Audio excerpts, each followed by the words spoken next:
What is going on, everyone? So in this week's video, we're going to take a look at the Sony ZV-1. Now, as a matter of full disclosure, I have zero affiliation whatsoever with Sony. I paid full price for this camera, and I have prior experience with the RX100 and 5A as my backpacking video kit, and this video is filmed with a Sony a7S II. Seeing as how everyone has a super short attention span, let's get right to the review. So let's talk about build quality and design. So overall, the camera has a little bit of a plasticky feel to it, especially when compared to the RX100 series, which I'm a little bit more used to. Though the flip side of that is also the camera seems to be a little bit lighter than I would have otherwise expected, and perhaps the plastic helps to dissipate the heat a little bit better. I've not had any issues with this camera overheating like I did with my RX100. I do miss having the viewfinder. So with the RX100, the 5th generation camera, there's a little pop-up viewfinder. I used to use that for reviewing footage after the fact. I didn't really use it when filming, but it was really nice to be able to review that footage and see exactly how it was.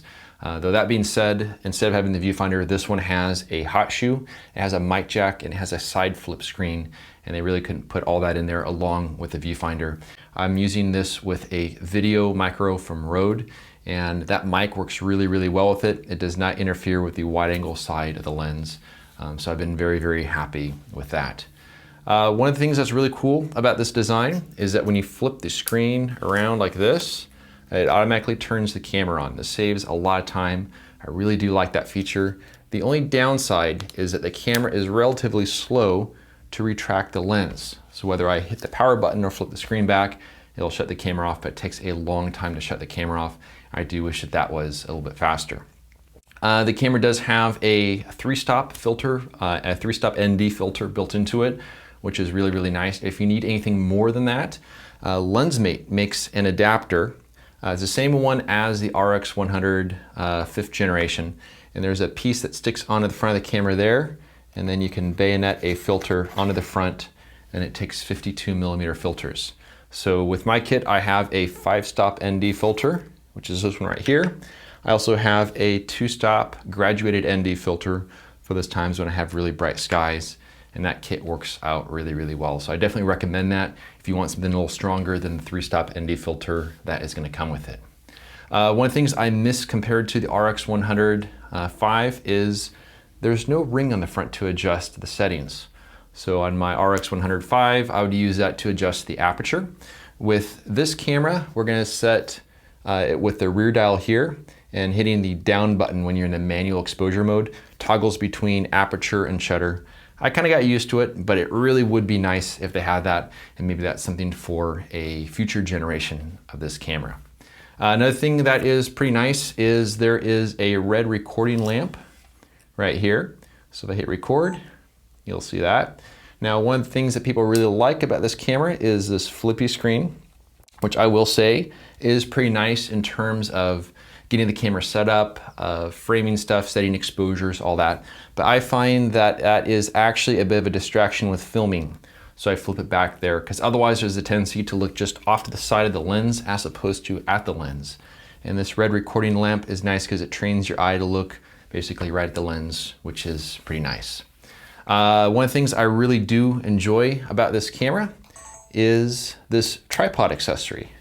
So this is really cool. It makes a nice handle, and also works as a tripod. And if you put the camera on a real tripod, you can still use this as a Bluetooth remote to start and stop the camera. So I really like that, and especially we have a C1 custom button right here, same as the custom button up there. I'll tell you how I have that set up a little bit later in the video, but I really do enjoy that. One thing that people have some complaints about with this camera is that it's only a 24mm wide angle. But honestly, I found 24mm to be just fine, mostly because I'm not using the electronic stabilizer. But that's the design of the camera. I've been pretty happy with it overall. And let's go ahead and start talking about my preferred video settings. Since the ZV-1 is based heavily on the RX100 series, I was able to use the same settings that worked really well on my previous cameras. I film in 4K at 30 frames per second and 100 megabits per second. I use Picture Profile 5 with the following changes. I set the gamma to Cine 2, color mode Pro, saturation +1, and detail -7. I find that the in-camera sharpening can be a bit aggressive at times, so by turning this all the way down to -7, then sharpening on the computer, it just looks a lot better.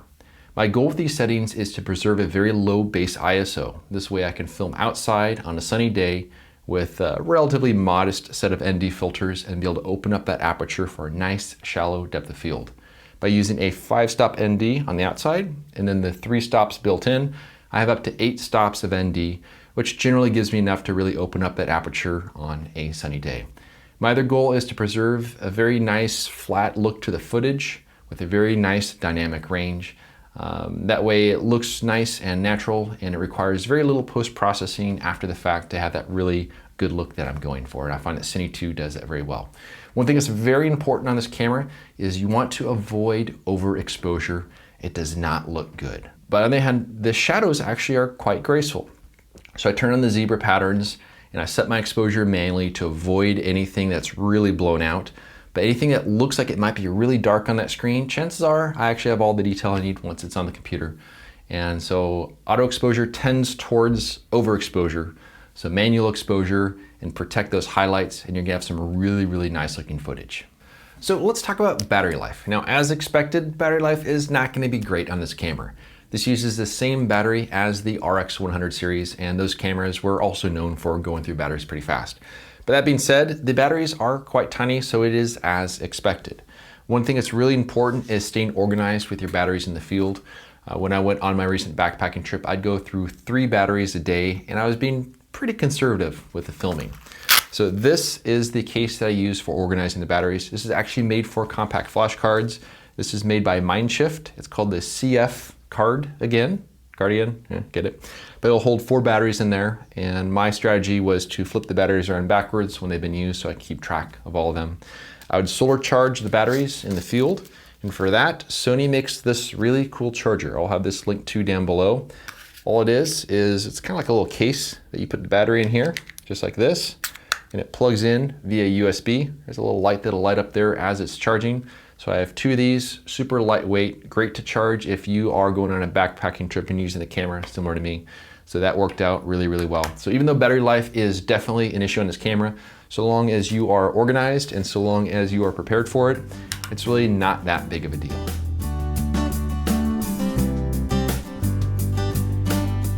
So let's talk about custom settings, and the first has to do with autofocus. Now, I'm typically not a big fan of autofocus, and this camera is actually supposed to be pretty good at it, but I'd like to avoid it altogether. Because even though it's going to get things right most of the time, the little bit of time when it doesn't get things right, it's annoying. It's going to focus hunt, and also the sound of the focus motor might get picked up in your audio.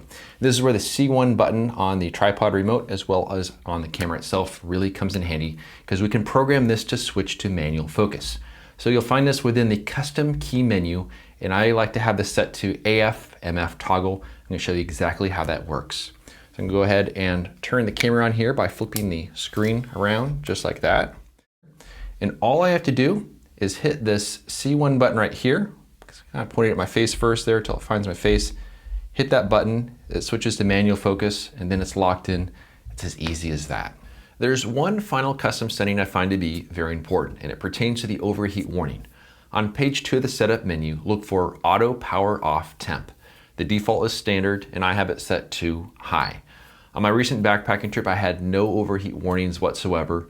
And in those same sort of situations on past trips with my RX105, I had a lot of overheat warnings. Now, I don't know if that is only because this camera has this higher temperature setting in the menu, or perhaps the body of the camera helps to dissipate heat a little bit better. But all I know is that while I was out in the field, I did not have to worry about the camera overheating. So to wrap things up, overall, I'm very satisfied with the video quality as well as the ability to customize the camera.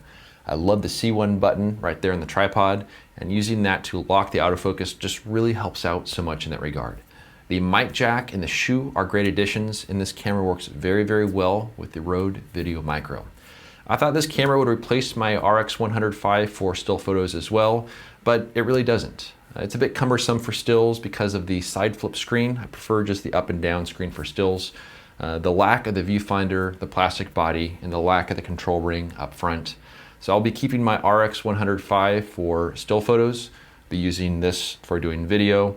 though either one sort of dabbles into the other domain just a little bit in that regard. But there's something much nicer about working with the RX100 for stills versus this is a great setup for doing video. So if you're looking for one to do video, to have the ability to plug a mic into it, to have good quality audio, the ZV-1 is a fantastic camera, and kudos to Sony to get me to buy two cameras that kind of do the same thing but in different ways. But I want to thank everyone for watching, and we'll see you around next time.